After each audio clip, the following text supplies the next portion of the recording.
Bonjour, bonsoir, bonne nuit. Bienvenue à la chaîne YouTube Vivre avec le Créateur ou La vie d'en haut pour sa 78e vidéo.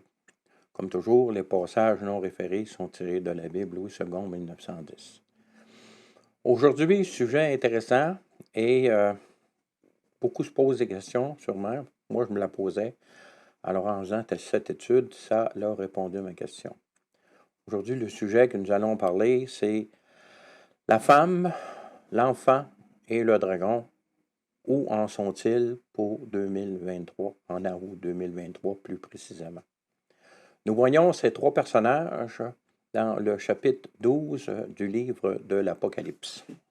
Mais, pour que nous puissions avoir une idée adéquate de leur position de 2023 maintenant, nous allons passer au travers des grandes lignes de chaque chapitre du livre de l'Apocalypse pour voir dans le contexte du déroulement des événements, dans le contexte du déroulement des événements, où se situent ces événements et qu'en est-il de leur position pour 2023. Donc, j'ai comme d'habitude préparé un tableau de récapitulation ou de résumé, ce qui va nous faciliter la tâche. Regardons donc à ce tableau. Pardon. Donc, chapitre 1, ce que Jean a vu. Identification de la source de l'information qui est donnée dans le livre de l'Apocalypse. Jésus révèle à l'apôtre Jean ce qui va arriver afin de bénir ses enfants qui tiendront compte de cette révélation prophétique de la fin des temps. Ce qui est, ce sont, pour le chapitre 2 et le chapitre 3, ce sont les lettres aux églises locales de l'époque de Jean. Ça, c'est la première couche. La deuxième couche, c'est les grandes époques de l'histoire de l'Église. Bon, il y a eu les persécutions, il y a eu l'Église missionnaire, il y a eu... les deux dernières sont Philadelphie, qui est fidèle mais sans puissance, tandis que la Odyssée se croit ne pas avoir de besoin de Jésus pour fonctionner. Donc, en troisième couche, ce sont les 7 principaux types d'églises qui reviennent aux 7 époques, pouvant cohabiter à une même époque. Bon, la situation en 2023 pour l'Église, c'est qu'il y a chacune des 7 types d'églises. Il y a des gens qui sont persécutés, il y a des gens où l'Esprit agit, il y a des endroits où l'Esprit agit et que l'Église grandit. Il y en a d'autres qui sont attaqués de toutes parts, mais fidèles à la parole, comme Philadelphie. Et en 2023, il y a une prédominance pour le type de Laodicée, c'est-à-dire des grandes églises qui ont tout, puis qui pensent être capables de vivre avec un apport minimal de Jésus. Jamais qu'ils vont dire qu'ils n'ont pas besoin de Jésus, mais...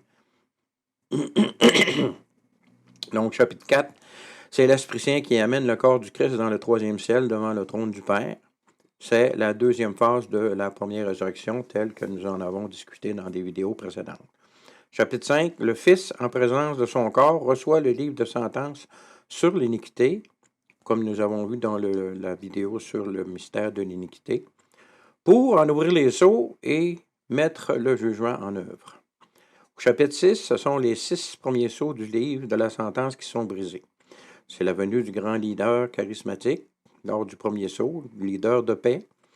Après ça, il va y avoir la guerre probablement d'Ézéchiel 38-39 ou de Psaume 83. Au 6e sceau, il y a le premier grand cataclysme mondial où beaucoup de choses arrivent, des choses terribles. Chapitre 7, ce qui doit arriver, préparation des temps d'angoisse pour Jacob. Le temps de l'angoisse qui va les amener à la repentance, ou les 144 000, donc ce temps de préparation, c'est où les 144 000 Israélites sont scellés par l'Esprit de Dieu. Et c'est aussi la fin de la grande tribulation et du témoignage de Vierge folle, donc de l'influence directe de l'Église sur cette terre. Chapitre 8. C'est le 7e sceau qui est brisé.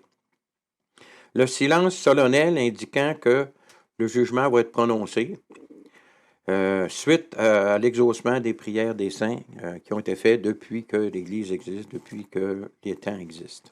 Parce qu'il y a aussi les saints de l'Ancien Testament qui ont toujours espéré dans la venue du règne de Dieu sur terre.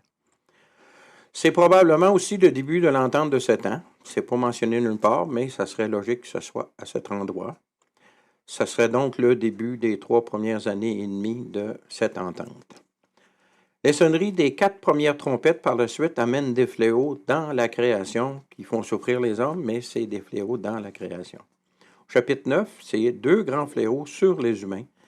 La trompette 5, c'est l'abîme qui est ouvert, puis bon, c'est des esprits qui viennent les tourmenter. La trompette 6, c'est une grande guerre où le tiers des humains vont mourir. Le chapitre 10, c'est le mystère des 7 tonnerres et la mission de Jean qui est réitérée, c'est-à-dire transmettre la vision du royaume reçu dans cette révélation que le Seigneur Jésus lui a donnée dans le livre de l'Apocalypse. Chapitre 11, ce sont les 2 témoins et leur ministère. Donc, pendant les premiers 42 mois de l'entente de 7 ans, nous devons voir ici que c'est sûrement en même temps du travail des 144 000 aussi. La raison pourquoi c'est mentionné, à part que c'est mentionné ici, selon moi, c'est que le ministère des 2 témoins sont liés à l'existence du temple parce que le chapitre commence à parler il mesure le temple, puis il dit qu'ensuite il parle du ministère des 2 témoins. Il parle pour 42 mois. Donc, et lorsqu'ils sont tués, c'est l'occasion pour le grand leader charismatique de se proclamer Dieu, ce qui nous donne la fin des 3 premières années et demie. Donc, leur ministère, selon moi, est nécessairement dans la première moitié de l'entente de 7 ans, comme le ministère des 144 000.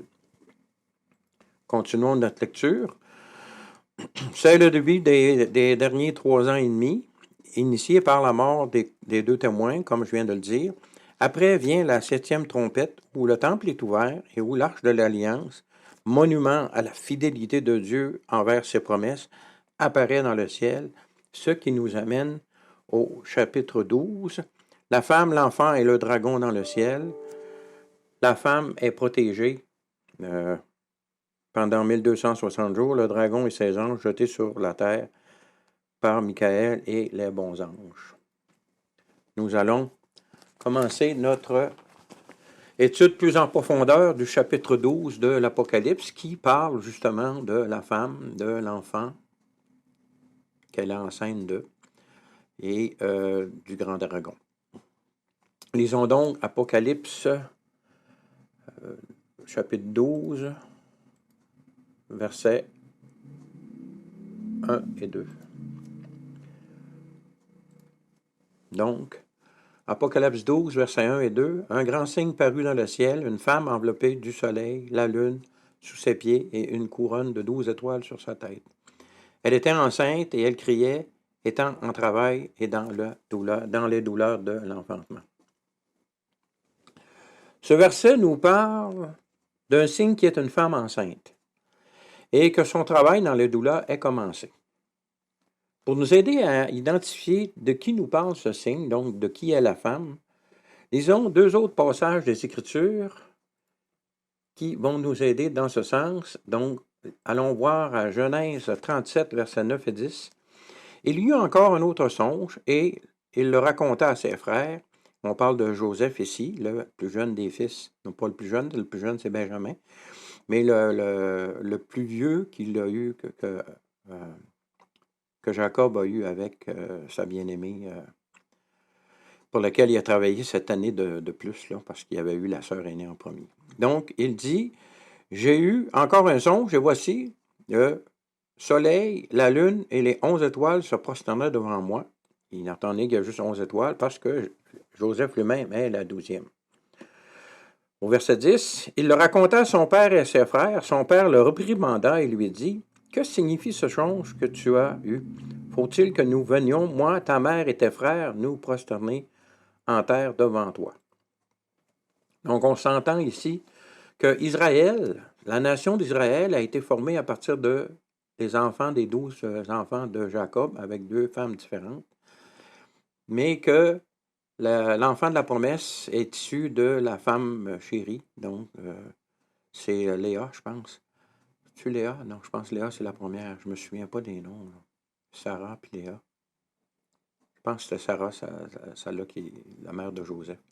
Mais toujours est-il que nous avons ici, la mère de Joseph n'est pas la même mère que les autres, mais les enfants d'Israël, les enfants de Jacob, parce que Jacob a combattu avec un ange à un moment donné, puis il a exigé la bénédiction. Et dans sa bénédiction, le Seigneur lui a donné le nom d'Israël, parce que de lui, cette nation, de ses enfants, cette nation allait être créée. Donc, 12 enfants, la père, la mère, la nation d'Israël. On peut déduire ici que cette femme qui apparaît dans le ciel, qui est enceinte, puis qui vit les douleurs de l'accouchement, c'est la nation d'Israël. Il y a d'autres personnes qui croient d'autres choses, mais j'essaie de m'en tenir à ce que les Écritures disent. Lisons aussi le passage de Matthieu 24, versets 6 à 8, qui dit « Vous entendrez parler de guerre et de bruit de guerre. Gardez-vous d'être troublés, car il faut que ces choses arrivent. Mais ce ne sera pas encore la fin. Une nation s'élèvera contre une nation et un royaume contre un royaume. Il y aura en divers lieux des famines et des tremblements de terre. Tout cela ne sera que le commencement des douleurs. » S'il y a une époque où nous voyons des guerres, des rumeurs de guerre, c'est bien la nôtre en ce moment. Et avec tout ce que la nation d'Israël vit en ce moment, il est raisonnable de penser que la femme dont il est question soit en fait cette nation d'Israël, selon ce que nous venons de lire dans Genèse, et que ces douleurs ont commencé, selon le texte de Matthieu que nous venons de lire, au regard de la situation mondiale actuelle. Effectivement, Israël est entouré des proxys de l'Iran qui, tout ce que l'Iran souhaite, c'est la destruction d'Israël. Continuons notre lecture du chapitre pour voir si d'autres informations vont dans le même sens. Donc, lisons Apocalypse 12, versets 3 et 4. Un signe parut encore dans le ciel, et voici, c'était un grand dragon rouge ayant 7 têtes et 10 cornes, et sur ces 7 têtes, 7 diadèmes. Sa queue entraînait le tiers des étoiles du ciel et les jetait sur la terre. Le dragon se tint devant la femme qui allait enfanter afin de dévorer son enfant lorsqu'elle aurait enfanté. Qui peut bien être ce dragon? Bon, continuons notre lecture et nous verrons qu'il est clairement identifié plus loin dans le même texte, mais allons maintenant, continuons notre lecture avec Apocalypse 5. Elle enfanta un fils qui doit paître toutes les nations et une verge de fer, et son enfant fut enlevé vers Dieu et vers son trône. Ici, nous avons de l'information en ce qui concerne l'enfant. Cet enfant, d'après les textes que nous allons lire, on peut en déduire facilement qu'il s'agit de Jésus, le Fils de Dieu. Et, détail important que je tiens à mentionner ici, son corps. N'oubliez pas que l'Église, nous allons voir ça dans les textes plus tard, l'Église est le corps de Christ, donc Christ en est la tête. Donc, quand on parle de l'enfant au complet, on parle de Jésus-Christ, homme, qui est venu sur terre, qui a été enlevé vers son Père, mais que son corps est pour l'instant encore sur cette terre. Ben, lisons ces textes qui nous identifient cet enfant. Apocalypse 19, versets 11 à 16 dit « Puis je vis le ciel ouvert, et voici parut un cheval blanc. Celui qui le montait s'appelle Fidèle et Véritable, et il juge et combat avec justice. Ses yeux étaient comme une flamme de feu, sur sa tête étaient plusieurs diadèmes. Il avait un nom écrit que personne ne connaît, si ce n'est lui-même. Il était revêtu d'un vêtement teint de sang. Son nom est la parole de Dieu. Nous savons tous que Jésus est la parole de Dieu. Les armées qui sont dans le ciel le suivaient sur des chevaux blancs revêtus de fin lin blanc pur. Nous savons que les fins lin blanc purs, ce sont les habits que portent les saints, donc à partir de leurs œuvres. Verset 15, « De sa bouche sortait une épée aiguë pour frapper les nations. Il les pètera avec une verge de fer. » Donc, si nous allons au texte précédent, elle enfanta un fils qui doit paître toute la nation avec une verge de fer, et son enfant fut enlevé vers Dieu et vers son trône. Nous voyons que nous identifions ici que c'est Jésus lui-même. Donc, continuons verset 15. « Et il foulera la cuve du vin de l'ardente colère du Dieu Tout-Puissant, donc qui accomplira la justice et le châtiment que ceux qui rejettent Dieu méritent. » Verset 16, il avait sur son vêtement, sur sa cuisse, un nom écrit, Roi des rois, Seigneur des seigneurs. Alors, avec ces passages, il est clair que nous avons affaire ici à Jésus le Christ. Ce qui est un peu plus difficile à identifier, c'est le moment où se produit l'enlèvement de cet enfant vers le trône de Dieu, c'est-à-dire au troisième ciel, comme nous l'avons vu dans les deux vidéos sur le ciel et la terre, vidéo 51-52, que j'ai recommandé à notre dernière étude. Nous savons que Jésus a été enlevé par son Père 40 jours après sa résurrection, et non pas sa crucifixion. Il y a 3 jours entre les deux, il ne faut jamais l'oublier. Et 10 jours avant le jour de la Pentecôte, où l'effusion initiale de l'Esprit Saint dans l'Église, son épouse, son corps, s'est produite. Si c'est de cet événement qu'il est question, alors pourquoi la terre est-elle encore en ce moment dans les douleurs? Surtout depuis quelques années, là, depuis l'histoire de la COVID, on a perdu une légèreté de vie qu'on avait dans nos pays ici, industrialisés, pays de l'Occident. Alors, on est vraiment dans les douleurs. C'est rien comparativement à l'Église persécutée dans les pays où c'est le cas. Mais souvenons-nous que selon les lettres aux 7 églises, il y a les 7 types des églises. Donc, il y aura toujours eu une église persécutée sur terre. Il y aura toujours eu une église où la parole de Dieu avance. Il y aura toujours eu une église froide. Mais ce qui caractérise l'Église juste avant le retour du Seigneur, c'est sa froidure, malgré qu'il y aura toujours des persécutions et toujours des conversions. Les portes de l'enfer ne prévaudront pas contre l'Église telle que Jésus l'a affirmé lorsqu'il a dit « Je bâtirai mon Église ». Donc, si c'est de l'événement, donc la question, c'est que Jésus lui-même, son corps, monte vers le ciel après qu'il fut ressuscité et glorifié. Alors, pourquoi nous sommes encore dans les douleurs? Jésus nous en a averti dans Matthieu 24 qu'il y aurait des douleurs, telles que nous l'avons vu précédemment dans le texte que nous venons de lire. Et Paul aussi parle de la participation indésirée de la création tout entière aux douleurs de la femme dans le passage de Romains 8, 18 à 22, qui dit « J'estime que les souffrances du temps présent ne sauraient être comparées à la gloire à venir qui sera révélée pour nous. » On parle de nous qui êtes fidèles, qui nous sommes fidèles à la réalité de la parole de Dieu et à la conception de l'univers tel que Dieu le dit, parce que Dieu sait de quoi il parle, alors que, juste en passant ici, les scientifiques ne sont que dans des conjectures et les spéculations.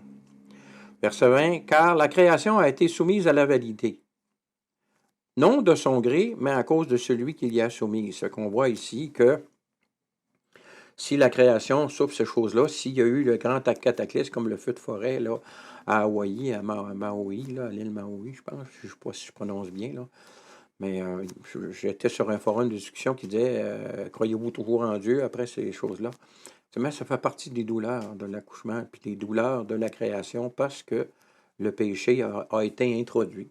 Puis ça, ben, c'est par Adam et au tout début, sous la séduction de l'ennemi, du grand dragon. Donc, continuons notre lecture. En reprenons au verset 20. « Car la création a été soumise à la vanité, non de son gré, mais à cause de celui qui l'y a soumise, avec l'espérance qu'elle aussi sera affranchie de la servitude de la corruption, pour avoir part à la liberté de la gloire des enfants de Dieu. » C'est nous, frères et sœurs.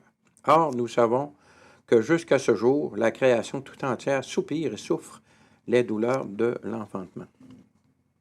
Donc, ce que nous pouvons voir ici, c'est que Jésus parle dans Matthieu 24 que ce sera seulement que le commencement des douleurs, mais quand une femme est enceinte, il y a une grande période où c'est quand l'enfant grandit, elle a des nausées, elle a des goûts bizarres pour la nourriture, mais plus elle approche de l'accouchement, plus les douleurs s'intensifient, surtout si, mettons, il y a des jumeaux, des choses, son ventre l'incommode, donne mal dans le dos, les seins qui se préparent à allaiter.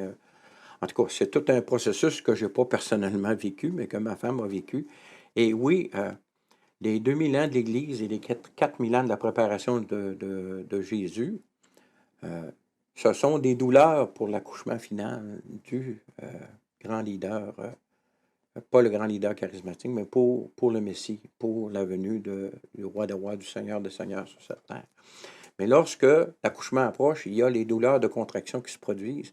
Alors, dans Matthieu 24, Jésus nous avertit des douleurs de contraction, alors que Paul, dans Romains 8, parle que depuis le début, la création souffre des douleurs, mais elle va souffrir aussi les douleurs de contraction que Matthieu avertit, qui est clairement l'époque dans laquelle nous sommes avec tout ce qui arrive sur la terre en ce moment. Et le plus grand des signes, les deux plus grands signes que nous sommes dans cette saison-là, c'est le retour d'Israël dans son pays et le contrôle de Jérusalem qu'il a pris dans les années 60. Et maintenant, en 2023, c'est tout ce processus enclenché vers la mondialisation, vers un gouvernement mondial avec le Forum économique mondial et l'Organisation mondiale de la santé, qui tente à unir, à passer par-dessus la différence des nations pour qu'il y ait un contrôle global. C'est un processus qui est inévitable parce que la parole de Dieu le mentionne.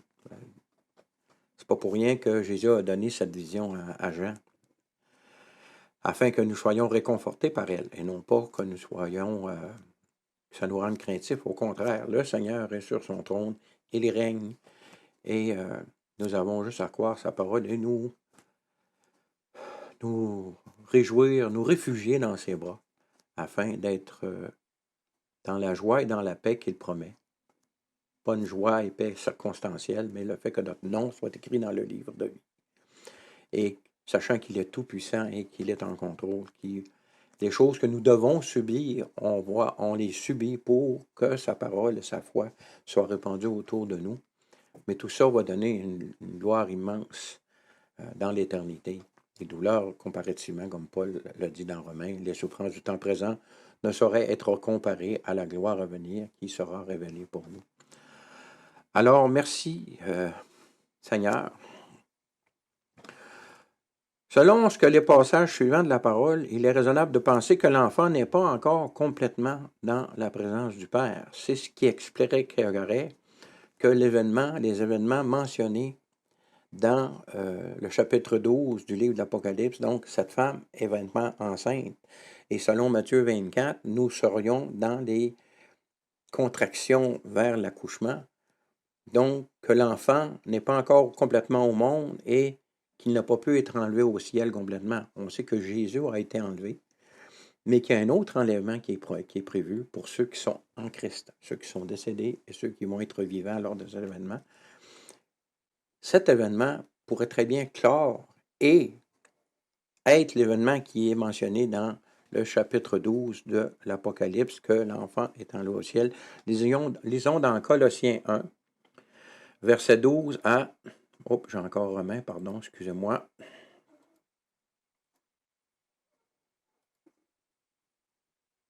La technologie, bon, j'ai passé trop de temps. Excusez-moi. Donc, Colossiens 1, verset 12 à 18. Rendez grâce au Père qui nous vous a rendu capable d'avoir part à l'héritage des saints dans la lumière, qui nous a délivrés de la puissance des ténèbres et nous a transportés dans le royaume du Fils de son amour, en qui nous avons la rédemption, la rémission des péchés, et il est l'image du Dieu invisible, le premier-né de toute la création. Car en lui ont été créées toutes choses, les choses qui sont dans les cieux et sur la terre, les visibles et les invisibles. Trône, dignité, domination, autorité, tout a été créé par lui et pour lui. Nous voyons ici que Jésus en Dieu, Fils de Dieu, pas Fils dans Dieu, mais deuxième personne de la Trinité, on peut dire, a toujours existé, et que les choses spirituelles, donc les cieux, selon Genèse 1, les cieux et la terre ont été créés par lui, et qu'un jour il est devenu homme afin de devenir notre frère, qui fait de lui le roi des rois, le Seigneur des seigneurs, l'image sur cette terre, visible du Dieu invisible. Comprenez-vous que la seule image de Dieu que nous verrons dans l'éternité, ce sera Jésus-Christ homme, qui est le seul médiateur entre Dieu et les hommes, avec qui nous devons échanger nos vies suite à notre repentance pour avoir la perfection que Dieu exige pour être en sa présence. Jésus a vécu cette perfection. Il est mort sur la croix. Il a payé le prix des péchés que nous aurions dû payer. Mais parce que sa vie était parfaite, il a été ressuscité. Et quand nous mettons notre foi dans son œuvre, que nous nous repentons de nos péchés, nous obtenons cette vie parfaite qui fait de nous des enfants de Dieu, donc participants au corps de Christ. Continuons au verset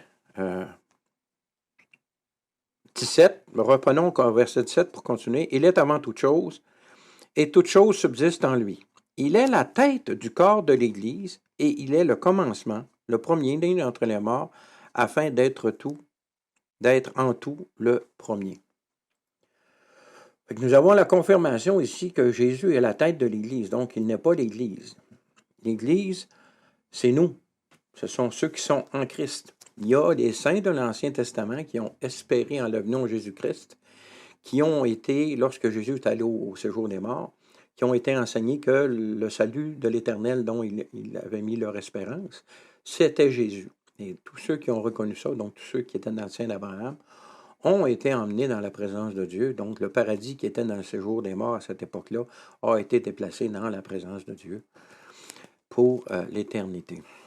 Mais ces gens-là ne font pas partie du corps de Christ. Le corps de Christ ne peut exister que depuis la réception de l'Esprit Saint. Donc, tous ceux-là qui croyaient en Jésus, sachant qui était Jésus, font partie du Christ Jésus, font partie de son corps.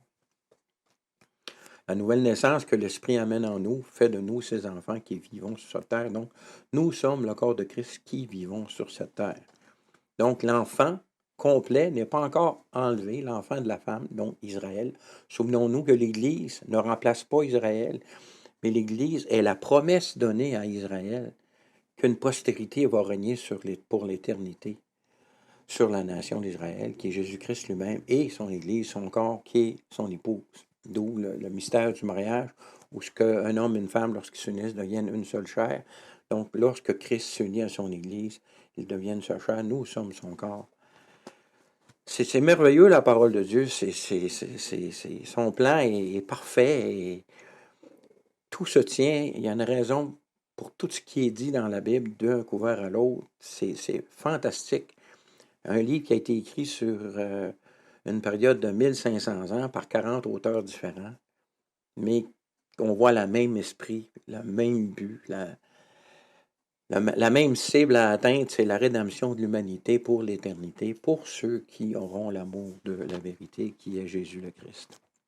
Disons maintenant Éphésiens 5, versets 21 à 25. Bon, vous soumettant les uns aux autres dans la crainte de Christ. J'insiste ici. Oh, excusez. Oui, c'est ça. J'insiste ici. Soumettant les uns aux autres dans la crainte de Christ. J'ai vraiment mis le contexte ici du verset spécifique parce que c'est des versets qui sont souvent utilisés à tort, hors contexte, qui font du tort à la relation entre les hommes et les femmes. Or, il est clair ici que la soumission à la volonté de Dieu est pour tous. Et dans ce volet, vous allez voir, selon le texte, il y a différents rôles pour les différents sexes, donc masculin et féminin. Femmes, verset 22, Femmes, soyez soumises à vos maris comme au Seigneur, car le mari est le chef de la femme, comme Christ est le chef de l'Église qui est son corps. Le mystère du mariage ici qui est encore stipulé. Et donc, il est le sauveur. Or, de même que l'Église est soumise à Christ, les femmes aussi doivent l'être à leur mari en toutes choses. Marie, verset 25, aimez vos femmes comme Christ a aimé l'Église et s'est livré lui-même pour elle. Dans son passage, on a l'affirmation claire, sans équivoque, que nous sommes le corps de Christ, que nous sommes l'épouse de Christ, unis dans l'alliance du mariage, telle que définie par le Créateur dans le livre de la Genèse au chapitre 3, 2 ou 3, 2 je pense. Alors, toujours est-il que le mariage, ce n'est pas aux hommes de le définir, c'est vraiment au Créateur qui, lui, a créé toute chose. C'est le Créateur qui fait en anglais ils disent le design, mais qui fait qui définit les choses telles qu'elles sont. C'est lui qui crée et qui place les choses aux endroits selon son dessein, selon leur utilité dans la création. Alors, on n'a pas, en tant qu'humain, à redéfinir ce que le Créateur a déjà défini. Mais c'est important ici de comprendre qu'il faut être soumis les uns aux autres. Lorsque la femme est mariée à un homme, elle doit être soumise, donc le mari est le chef de la famille. Mais le chef de la famille doit aimer sa femme comme Christ a aimé son Église. Christ est devenu homme, il est mort sur la croix, il a souffert. Il donne les dons spirituels, il donne son esprit, il pourvoit à tous les besoins de l'Église. C'est tout un rôle à respecter aussi. Donc, c'est pas plus facile dans le monde rebelle dans lequel nous sommes en ce moment pour les femmes de respecter leur mari que pour les hommes d'aimer les femmes comme Christ a aimé son Église. On a des capacités intellectuelles, émotionnelles différentes. Les hommes sont différents des femmes. Et ce que Dieu nous demande ici est aussi difficile l'un pour l'autre, mais les deux doivent être soumises les uns aux autres. Donc, un mari qui aime sa femme va être à l'écoute de ce que sa femme a à dire. C'est pas dire fais ce que je te dis, puis tu n'as pas un mot à dire. C'est le contraire, c'est une relation de soumission mutuelle où ce que la femme doit se soumettre à la décision finale établie par l'homme parce que c'est lui qui est ultimement responsable du résultat. Pas si vous voyez l'image, c'est une relation d'amour, de respect, avec des rôles différents parce que nous sommes intrinsèquement différents. Comme Jésus lui-même est la tête seulement, revenons à notre étude, et que l'Église est son corps, l'enlèvement de l'enfant vers le Père, on peut facilement en conclure, ne sera pas vraiment complété avant que se produira l'événement décrit dans le texte 1 Thessaloniciens 4. Je vais avancer mon texte dans ma présentation. Et nous allons le lire ensemble. Voici en effet, 1 Thessaloniciens 4, versets 15 à 18. Voici en effet ce que nous vous déclarons d'après la parole du Seigneur. Nous, les vivants, restés pour l'avènement du Seigneur, nous ne devancerons pas ceux qui sont morts. Car le Seigneur lui-même a un signal donné à la voix d'un archange et au son de la trompette de Dieu, descendra du ciel et les morts en Christ ressusciteront premièrement. Ensuite, nous les vivants qui serons restés, nous serons tous ensemble, enlevés avec eux sur les nuées, à la rencontre du Seigneur dans les airs. Ainsi, nous serons toujours avec le Seigneur. Consolez-vous donc les uns les autres par ces paroles. Texte merveilleux, hein? C'est une promesse extraordinaire. Et suite à ce texte, nous pouvons voir que ce qui est parlé dans le chapitre 12 d'Apocalypse, donc cette femme qui est enceinte, qui est sur le bord d'accoucher de son enfant, donc du Christ Jésus et de son Église, de son corps, et dans les douleurs de l'accouchement, telles que Matthieu le stipule que Jésus a averti dans son chapitre 24. Donc, en 2023, où est-ce qu'on en est pour la femme et pour l'enfant? La tête est rendue au ciel pour l'enfant et il attend son corps. Et sa femme, la femme, elle, est encore en train de subir les douleurs de l'accouchement jusqu'à ce que le Seigneur Jésus revienne avec son épouse sur terre dans le chapitre 19 d'Apocalypse. Donc, l'enlèvement n'a pas encore eu lieu et le corps de Christ est encore sur terre. Donc, la femme est encore dans les douleurs de l'accouchement, donc Israël, la création entière qui participe à ces douleurs. Et le corps de Christ est encore pris à l'intérieur de la femme, de cette femme, parce qu'il n'est pas encore au monde complètement, il n'a pas encore été enlevé au ciel. C'est la façon que je vois ce chapitre 12 de l'Apocalypse. Et non seulement c'est fort possible, mais c'est raisonnable de le voir de cette façon. Continuons notre lecture. Allons dans Apocalypse 12.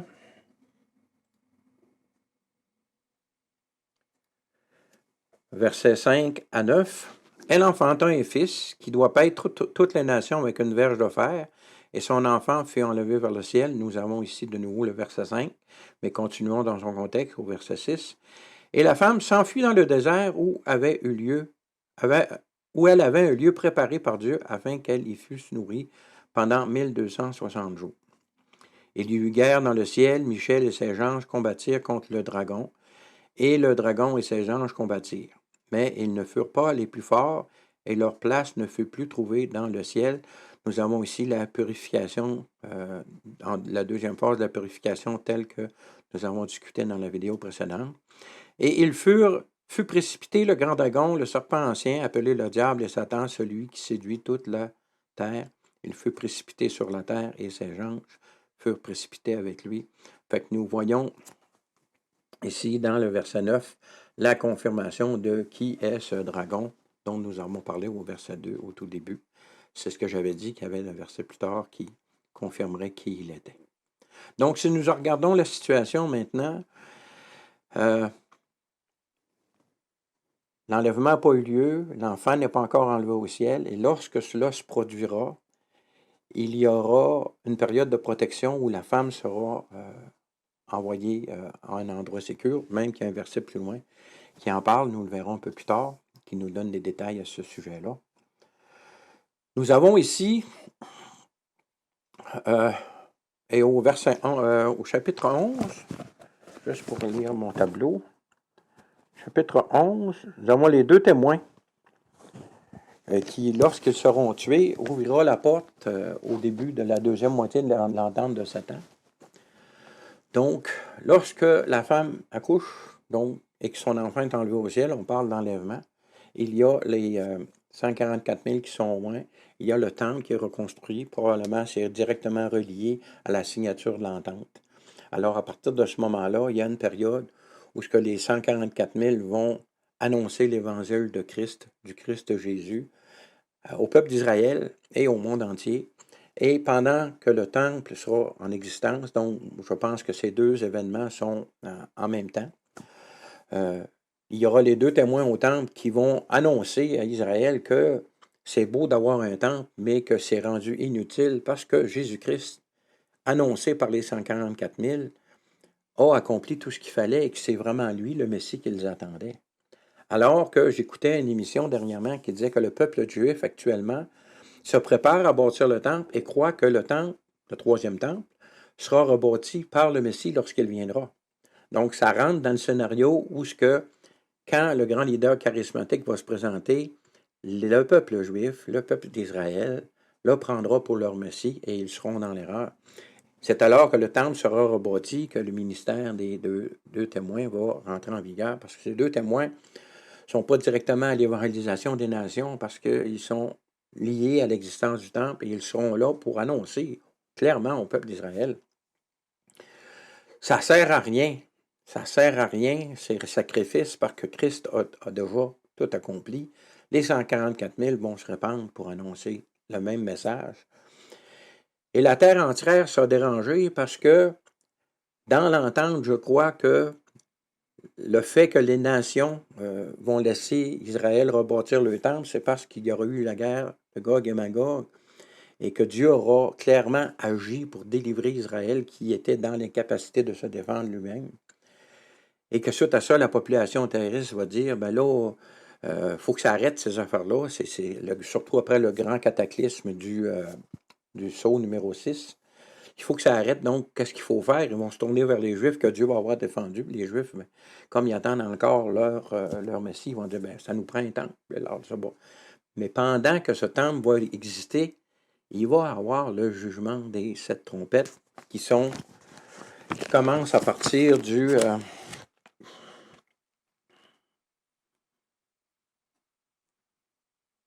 Qu'est-ce qui sont les 7 trompettes? Bon, les 7 trompettes qui sont 8 et 9, au chapitre 8 et 9. Donc, comprenez-vous le scénario? L'enlèvement, les 6 premiers sauts, le grand leader vient, la guerre Gog et Magog, Dieu défend Israël, il y a le grand cataclysme mondial écologique. Certains même enseignants disent que l'axe de la Terre va changer. Il y aura plein de choses. Alors, les gens de la Terre vont se tourner vers Israël que Dieu va avoir défendu, ça va venir clairement de lui. Ils vont dire, ben, ça nous prend un temple. Puis, les gens de la Terre vont permettre le temple pour avoir la paix, pas pour servir Dieu, mais pour avoir la paix en pensant que ça va satisfaire Dieu d'avoir le temple reconstruit et que les sacrifices recommencent. Mais, comme pendant cette période-là, il y a les jugements des 7 trompettes qui vont arriver, encore des cataclysmes naturels, même il va y avoir pour les trompettes 5 et 6, il va y avoir des démons et une grande guerre, qui selon moi, c'est les peuples de l'Est qui viennent s'opposer au royaume du grand leader charismatique en formation. Parce que c'est donné au grand leader charismatique de dominer sur la Terre, mais les êtres humains auront toujours leur libre arbitre et c'est pas sûr que les populations terrestres qui vont avoir de la puissance, comme on pense à la Chine et à l'Inde en ce moment, qui sont très, très populeuses comme nation, pas sûr qu'ils vont se soumettre à ce que le grand leader charismatique. Moi, je crois que ça va y avoir une guerre entre les deux, puis c'est là que le tiers de la Terre sera détruit. Là, je pense que c'est une des trompettes. Là. Ouais, c'est ça, la trompette numéro 6. Alors, puis pendant cette période-là où le temple va être en fonction, puis que les 2 témoins puis les 144 000 vont faire le ministère, il va y avoir ces cataclysmes-là qui vont donner la possibilité au grand leader charismatique d'amener son royaume. Lorsqu'il va tuer les 2 prophètes, il va être capable de se dire, pour se proclamer Dieu. C'est à ce moment-là que le peuple juif va se rendre compte qu'ils ont été bernés, qu'ils vont se séparer du royaume du grand leader charismatique, et que ce sera, selon le livre de Zacharie, ce sera juste le tiers qui va survivre. Le 2 tiers sera soit détruit, ou soit va se soumettre au royaume du grand leader charismatique pour être détruit plus tard dans la bataille d'Armageddon, lorsque Jésus reviendra. Ça, on ne le sait pas, on verra ce qui va arriver. Mais c'est à cette époque-là où la femme sera amenée pendant 1260 jours, donc pour la deuxième partie de l'entente de ce temps, protégée. Plusieurs pensent que ça va être à la ville de Pétra, ce qui est une forteresse naturelle, mais ça va prendre aussi la protection divine, parce que cette forteresse, bien que naturelle, n'est pas imprenable, surtout avec les véhicules aériens que les habitants de la Terre ont en ce moment. Donc, nous venons de lire Apocalypse 12, verset 5. Oh, je change de page, excusez-moi.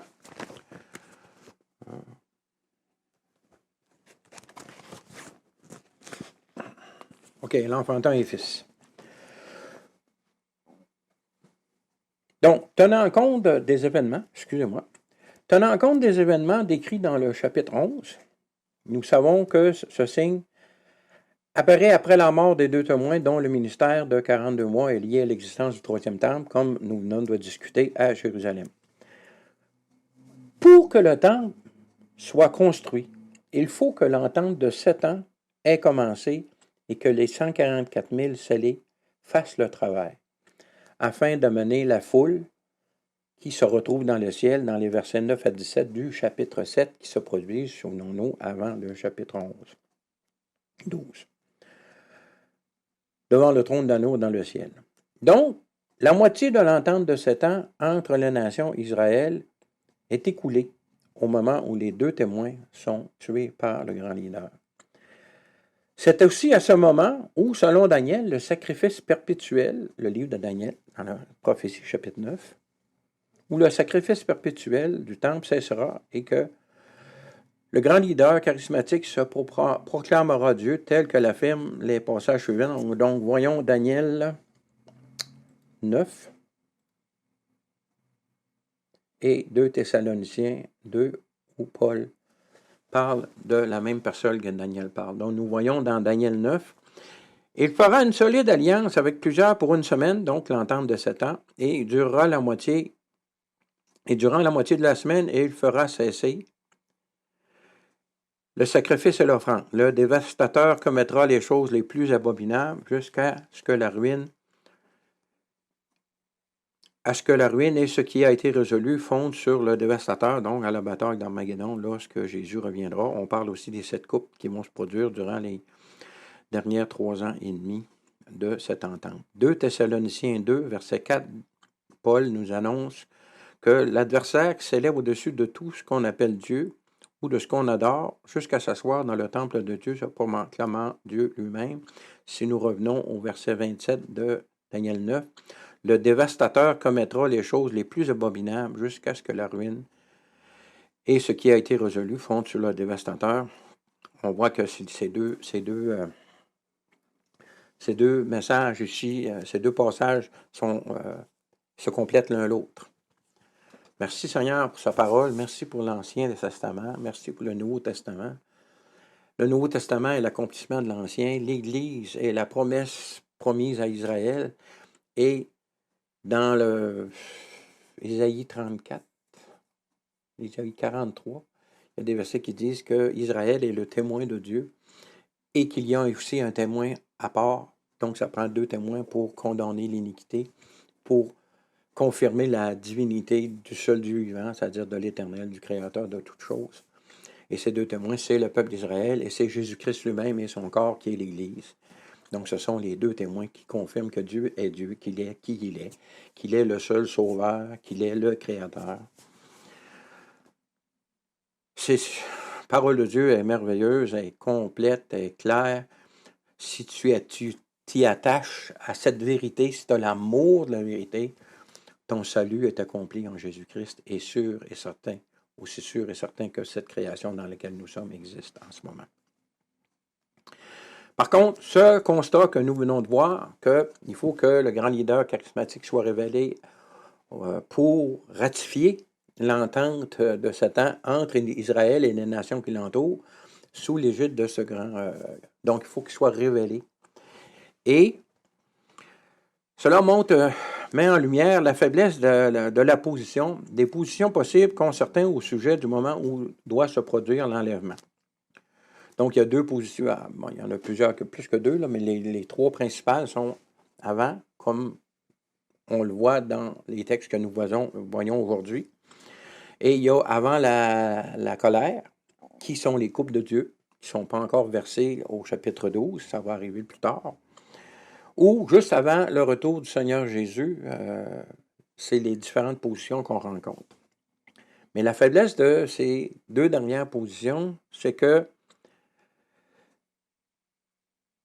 le fait, c'est que l'entente est faite sous l'égide du grand leader charismatique, justement. Puis ce leader doit donc nécessairement être connu à la signature de cette entente-là. Donc, avant la construction du temple, avant le ministère des 144 000 et des deux témoins.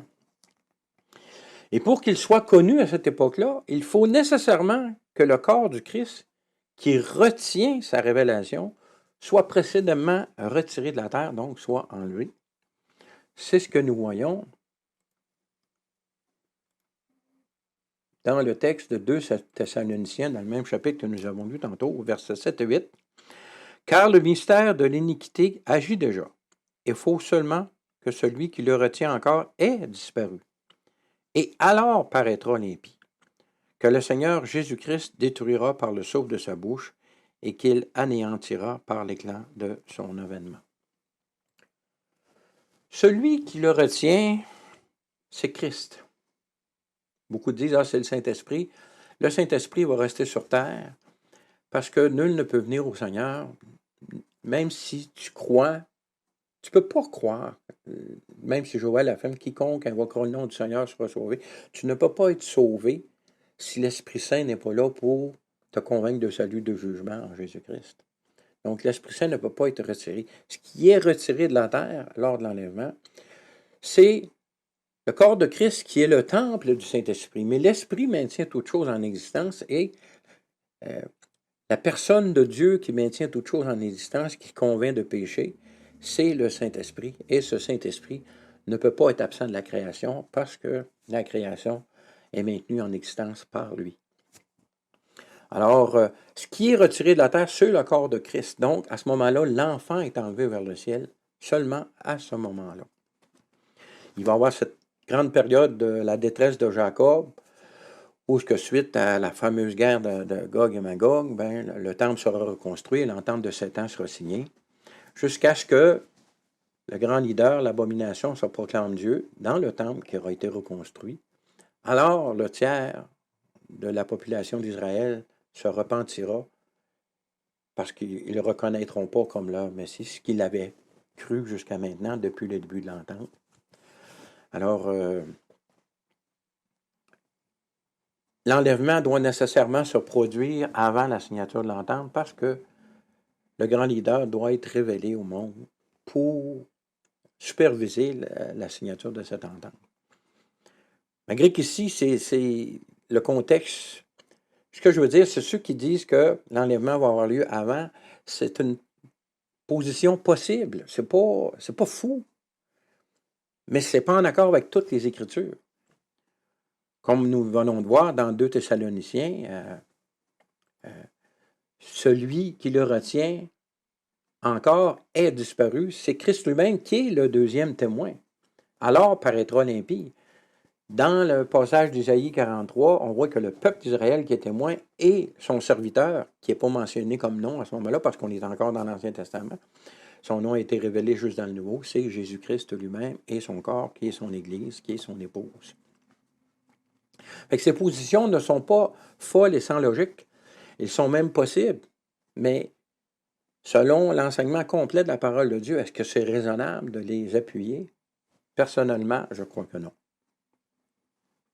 Pour moi, c'est clair que la seule position qui s'accorde complètement avec les Écritures, c'est l'Église est retirée, l'enlèvement a lieu, le grand leader est révélé, l'entente est signée, et le processus du livre de l'Apocalypse suit son cours. Les versets 10 et 17 nous donnent 10 à 17 du chapitre 12. Je vais avancer ma présentation. Donc, les versets 10 à 17 du chapitre 12 d'Apocalypse nous donnent détails et contexte pour la période chaotique où la terre sera livrée à la volonté de la bête pour les dernières 3 années et demie de l'entente de 7 ans, où sera versé aussi les 7 coupes de la colère de Dieu sur terre. Période où le tiers repentant de la nation d'Israël sera protégé au désert, tel que mentionné au verset 6 précédemment, et qui est confirmé au verset 14 que nous lisons à partir de maintenant, donc verset 10, Apocalypse 12. Et j'entendis dans le ciel une voix forte qui disait, « Maintenant le salut est arrivé, et la puissance et le règne de notre Dieu et l'autorité de son Christ, car il a été précipité, l'accusateur de nos frères, celui qui les accusait devant notre Dieu jour et nuit. » Souvenez-vous de ce passage-là ici. Donc, avant qu'il soit précipité sur la terre par la guerre entre Michaël, il est devant le trône et accuse encore. Donc, c'est encore sa position pour aujourd'hui. En 2023, il l'accuse encore. Continuons verset 11. Ils l'ont vaincu à cause du sang de l'agneau et à cause de la parole et de leur témoignage. Ils n'ont pas aimé leur vie jusqu'à craindre la mort. C'est pourquoi réjouissez-vous, cieux, et vous qui habitez dans les cieux, malheur à la terre et à la mer, car le diable est descendu vers vous, animé d'une grande colère, sachant qu'il a peu de temps. Quand le dragon vit qu'il avait été précipité sur la terre, il poursuivit la femme qui avait enfanté l'enfant mâle. Et les 2 ailes du grand aigle furent données à la femme afin qu'elle s'envolât au désert vers son lieu où elle se nourrit, un temps des temps et la moitié d'un temps, donc 3 ans et demi, loin de la face du serpent. Et de sa bouche, le serpent lançant de l'eau comme un fleuve derrière la femme, afin de l'entraîner par le fleuve, et la terre secourut la femme, et la terre ouvrit sa bouche, et engloutit le fleuve que le dragon avait lancé de sa bouche. Et le dragon fut irrité contre la femme, il s'en alla faire la guerre au reste de sa postérité, à ceux qui gardent les commandements de Dieu, et qui ont le témoignage de Jésus. Donc nous voyons dans ce passage ici clairement que Israël, donc le tiers d'Israël, selon Zacharie, sera protégé et que le dragon va partir, mais qu'elle sera protégée par la terre, sera engloutie. Comment cela va se traduire? Bon, il peut envoyer une armée contre l'endroit où est le tiers d'Israël et puis bon, il va arriver des choses. Bon, quand on parle de la terre, on parle des habitants de la terre, on parle s'ouvrira et l'engloutit. Comment que ça va se présenter concrètement? Bon, on ne le sait pas, mais on sait que ça va arriver. Donc, il va y avoir protection naturelle à l'endroit où Israël va être, mais il va y avoir protection divine aussi. Que même Dieu va utiliser, il va agir directement, selon moi, et la terre, donc ce qui est sur la terre, il va y avoir protection aussi. Donc, Israël, le tiers d'Israël repentant, va être protégé pendant 3 ans et demi. Où ce que le royaume du grand leader charismatique pourra vraiment s'épandre au maximum sur cette terre toujours avec résistance, parce que les êtres humains, dont Dieu respecte la volonté propre, Dieu ne force jamais la volonté de quelqu'un. Donc, ces gens vont pouvoir, les gens qui vont être encore là, même s'ils ne mettent pas leur confiance en Dieu, vont pouvoir résister volontairement à l'emprise de l'ennemi qui veut étendre son contrôle sur toute la terre. Il va y avoir une population, quand on prend dans Matthieu 25, où il y a la parabole des boucs et des brebis, il va y avoir les brebis, pas les brebis, qui vont avoir sans adhérer à la foi en Jésus-Christ comme tel, mais qui vont avoir protégé ceux qui vont avoir adhéré à la foi en Jésus-Christ comme tel, seront des brebis et seront amenés vivants dans le règne de 1000 ans.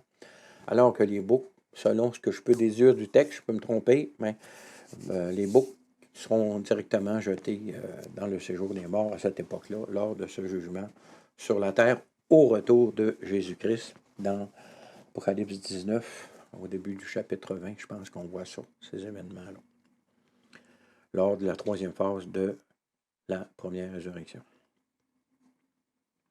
Donc, on voit ici, dans ce passage, que après ça, il va y avoir encore le témoignage de Jésus sur terre et que le dragon va s'attaquer à eux jusqu'à la dernière minute. Donc, la conclusion de notre étude aujourd'hui, on peut dire qu'en août 2023, la femme espère la construction de son troisième temple, donc le peuple d'Israël, et souffre les douleurs de l'enfantement. La nation d'Israël, en ce moment, est de plus en plus solitaire dans le monde. Son grand allié de plusieurs 200 ans à peu près, c'est les États-Unis, et on voit qu'avec l'administration actuelle, il s'oppose beaucoup plus au bien, au bien d'Israël qu'à leur influence dans le Moyen-Orient. Donc, Israël est de plus en plus solitaire face à tous ses ennemis, ce qui va nécessiter à un moment donné l'intervention divine pour sa protection, tel que mentionné dans le passage du chapitre 38 et 39 du livre d'Ézéchiel. Le grand dragon accuse encore les frères devant le trône de Dieu, comme nous l'avons vu. Aujourd'hui, en 2023, affirmer les vérités de la Bible sur le jugement du péché, le salut en Jésus et sur les règles établies par le Créateur dans sa parole en ce qui concerne les relations humaines, sont de plus en plus considérées comme de la propagande haineuse par les habitants de la terre qui sont sous l'influence de l'esprit du dragon. Le corps de l'enfant dont la femme accouche est dans l'attente de sa réunion avec sa tête au ciel. C'est nous, frères et sœurs. Vivement, Seigneur, viens. La création, elle, tout entière, soupire et souffre, elle aussi, des douleurs avec la femme en ce qui concerne l'enfantement, dans l'attente de la révélation des fils de Dieu que nous sommes. Le Fils de Dieu, c'est Jésus-Christ, et nous sommes en Jésus-Christ. Nous sommes les fils et filles. Souvenons-nous que dans notre état avec corps glorifié, on ne prendra plus d'hommes, on ne prendra plus de mari et de femmes. Est-ce qu'on va être encore sexué? Je ne sais pas. Je ne sais pas. Mais ce que Jésus dit, il dit que dans le royaume, on ne prend plus d'hommes et de femmes. On ne prend plus de mari et de femmes. Alors, on verra. Mais ce que Dieu promet est bon. On ne sera pas déçus, j'en suis certain, sûr et certain. Peu importe notre perception, notre conception actuelle des choses dans le monde dans lequel nous sommes, même si on est des êtres sexués maintenant, je suis convaincu qu'on va être pleinement satisfait de la vie que Dieu va nous donner en tant que son épouse. Merveilleux. Disons pour finir le prochain texte, le dernier texte, qui est à propos, donc Apocalypse 22, « Et l'Esprit et l'épouse disent, viens, et que celui qui entende dise, viens, et que celui qui a soif vienne, et que celui qui veut prenne de l'eau de la vie gratuitement. Je le déclare à quiconque entend les paroles de la prophétie de ce livre, qu'est le livre de l'Apocalypse. Si quelqu'un y ajoute quelque chose, Dieu le frappera des fléaux décrits dans ce livre. Et si quelqu'un retranche quelque chose des paroles du livre de cette prophétie, Dieu retranchera sa part de l'arbre de vie de la ville sainte décrit dans ce livre. Celui qui atteste ces choses dit, oui, je viens bientôt. Amen. Viens, Seigneur Jésus. Que la grâce du Seigneur Jésus soit avec tous. Promesse de Dieu extraordinaire. On voit que l'amour du plus grand nombre se refroidit. De plus en plus de gens cherchent à avoir des enseignements qui les satisfait et ont tendance à accepter des doctrines qui ne viennent pas de Dieu. Comme il est écrit, comme Paul écrit à Timothée, les gens vont avoir les oreilles qui le démangent pour entendre les choses agréables. Ils vont même accepter des doctrines de démons comme vérité. Alors, viens Seigneur Jésus. Seigneur, je veux finir par une prière aujourd'hui. Seigneur, fais que toute personne qui écoute cette vidéo s'attache à l'amour de la vérité qui est ta parole, à la réalité de ton existence et à la communion possible entre un être humain aujourd'hui sur cette terre, lorsque cette personne se repent de ses péchés, accepte la vie de Jésus-Christ en échange de sa propre vie, par son amour de la sainteté. Seigneur, bénis chacune des personnes, que maintenant l'Esprit descende et fasse les miracles nécessaires dans la vie des gens qui écoutent cette vidéo. Dans le bon nom de Jésus. Amen. Sur ce, je vous dis, soyez bénis. À la prochaine, si Dieu le veut.